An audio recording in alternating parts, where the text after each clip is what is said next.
అందరికీ నమస్కారం.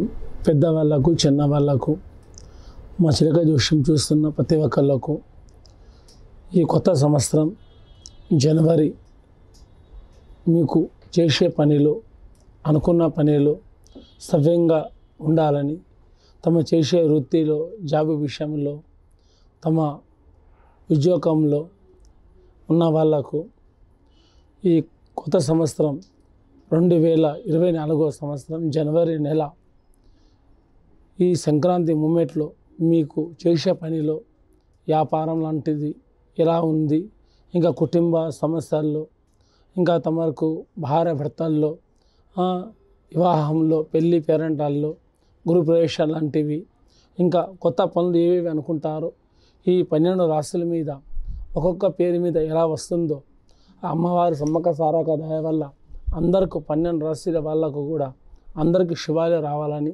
అమ్మవారికి మనస్ఫూర్తిగా వేడుకుంటున్నాను. మీకు ఎలా ఉందో చిలకమ్మ ద్వారా చూద్దాం.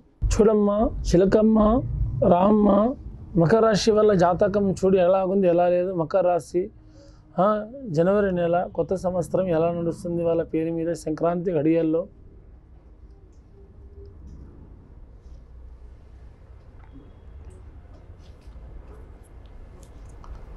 మకర రాశి వల్ల జాతకంలో ఏముందంటే కానీ నల్లి గుణాలు ఉంటాయి. పెళ్లి జాతకాలతోనే పనులు చేస్తారు. చేసే పని ఎవరికి అర్థం కాదు, చెప్పిన మాట ఎవరికి అర్థం కాదు. వాళ్ళకు నచ్చిన పని చేసుకుంటూ వెళ్తారు, నచ్చిన పని చేసుకుంటూ పోతారు. ఒకరు చెప్పిన మాట వినేటోళ్ళు మాత్రం కాదు. కానీ జ్ఞానం, తెలివి, బుద్ధి మాత్రం పెద్దగా ఉంది. ఎవరితో ఎట్లా మాట్లాడాలి, ఎవరితో ఎట్లా ఉండాలి, ఏ పని ఎట్లా చేయాలి అన్నది ఆలోచించుకొని పనిచేస్తారు. నోటికి వచ్చినట్టు పని మాత్రం చేయరు, నోటికి వచ్చినట్టు మాత్రం వాగరు. అందులో స్త్రీలో ఉన్నవాళ్ళు, పురుషులో ఉన్నవాళ్ళు కూడా ఓపిక పట్టుకొని పనులు చేస్తే మీకు శుభాలు జరుగుతాయి. కానీ కుల మతము నమ్మిన వాళ్ళు కానీ బరాబర్ కొత్తగా ఏ న్యూ ఇయర్లో అంటే మీకు జనవరి నుంచి కొంతమంది చర్చికి వెళ్ళే వాళ్ళు, ప్రభుకు నమ్ముకున్న వాళ్ళు ఉంటారు. అక్కడ మీ చర్చిలో కూడా పెద్ద చర్చి కూడా ఉంటుంది. అక్కడ చర్చిలో కూడా మీరు పెద్ద దేవుడి దగ్గరికి వెళ్ళిన వాళ్ళు అక్కడన్నా వెళ్ళి రావచ్చు, వెళ్ళేసి రావాలి. మీ ఇంట్లో కూడా శుభం ఉంటుంది. ఇంకా రెండోది, ఇంకా మన ముస్లిమ్స్ ఉన్న వాళ్ళు కూడా వాళ్ళ ఒక దర్గా దగ్గర, వాళ్ళ మసీద్ దగ్గర వెళ్ళి వాళ్ళ పెద్దగా ఒక మొక్కుపడి చెల్లిస్తే వాళ్ళు కోరుకున్నట్టు కూడా జరుగుతుంది. మన హిందూ దేవుడిని నమ్మిన వాళ్ళు కూడా ఇంట్లో ఏ దేవుని పూజిస్తారో ఆ సంక్రాంతి గడియ లోపట ఆ దేవునికి పూజించి మీరు అనుకున్నట్టు నమ్ముకున్నట్టు ఎలా జరుగుతుందో మీకు శుభాలు లేకుంటే ఆ శుభాలు కూడా జరుగుతాయి మీకు.